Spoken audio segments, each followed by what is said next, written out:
పవన్ కళ్యాణ్ గారి రెండో కుమారుడు మార్క్ శంకర్కి ఒక యాక్సిడెంట్ జరిగింది. సింగపూర్లో ఆ బాబు చదువుకుంటున్న స్కూల్లో జరిగిన ఒక యాక్సిడెంట్లో ఫైర్ యాక్సిడెంట్, అది కూడా ఫైర్ యాక్సిడెంట్. ఆ ఫైర్ యాక్సిడెంట్లో మార్క్ శంకర్కి చేతికి కాళ్ళకి కాలిన గాయాలైనట్టు తెలుస్తోంది. అలాగే ఊపిరితిత్తుల్లో కూడా ఆ పొగ వెళ్ళినట్టుగా తెలుస్తోంది. ఆ ఫైర్ యాక్సిడెంట్లో పొగ వస్తుంది కదా, ఆ పొగ అంతా కూడా ఆ బాబు ఊపిరితిత్తులోకి వెళ్ళినట్టుగా తెలుస్తుంది. అతను ఇమ్మీడియట్గా సింగపూర్లో హాస్పిటల్లో జాయిన్ చేయడం జరిగింది. అయితే ఈ వార్త ఇలా ఉంటే, పవన్ కళ్యాణ్ గారేమో ఇక్కడ ఆంధ్రప్రదేశ్లో అరకు ప్రాంతంలో పర్యటిస్తున్నారు. అక్కడున్న గిరిజనులందరినీ కూడా వాళ్ళ కష్టసుఖాలు తెలుసుకునే కార్యక్రమంలో ఆయన 2 రోజుల పర్యటనలో ఉన్నారు. నిన్న మొదటి రోజు పర్యటన పూర్తయింది. ఈరోజు రెండో రోజు పర్యటన ఉన్నది.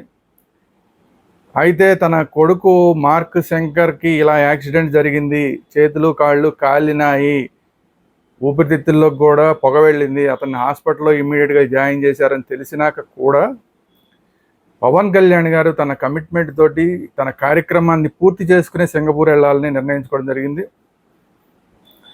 ఈరోజు ప్రజలతో కలిసే కార్యక్రమం ఉంది కాబట్టి ఆ ప్రజలతో కలిసి వాళ్ళ కష్టసుఖాలన్నీ తెలుసుకున్న తర్వాత మాత్రమే సింగపూర్ బయలుదేరుతున్నారు పవన్ కళ్యాణ్ గారు.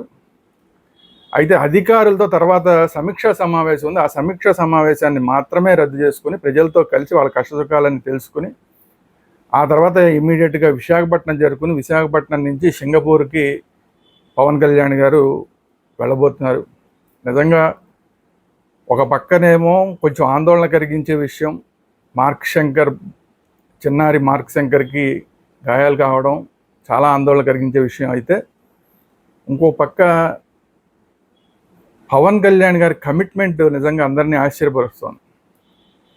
తన కొడుకుకి అంత ఆందోళనకరమైన పరిస్థితి ఉన్నా కూడా ప్రజలకు ఇచ్చిన మాట కోసం వాళ్ళని కలిసి వాళ్ళతో మాట్లాడే వెళ్ళాలని నిర్ణయించుకోవడం అనేది నిజంగా పవన్ కళ్యాణ్ గారిని అభినందించి చేరాలి. బాబు మార్క్ శంకర్కి ఎటువంటి ఆపద కలగకూడదని ఇప్పుడు జనసేన అభిమానులు, పవన్ కళ్యాణ్ గారి అభిమానులు, జనసేన వీర మహిళలు అందరూ, ఒకళ్ళేంటి అందరూ సామాన్య ప్రజలు కూడా ఈరోజు ఈ వార్త తెలిసిన దగ్గర నుంచి కూడా జనసేనతో సంబంధం లేని వాళ్ళు, పవన్ కళ్యాణ్ గారితో సంబంధం లేని వాళ్ళు, అంటే పవన్ కళ్యాణ్ గారి ఫ్యాన్స్ కాని వాళ్ళు కూడా అయ్యయ్యో ఎంతో ఇలా జరిగిందా, ఆ బాబు కోలుకోవాలని అందరూ కోరుకుంటున్నారు. భగవంతుడు కూడా ఆ విధంగా ఆ బాబుకి దీర్ఘాయుష్ని ఇస్తాడు. బాబు త్వరగా కోలుకొని మళ్ళీ అందరితో కలుస్తాడు అని ఆశిస్తున్నాం. అందరికీ నమస్కారం.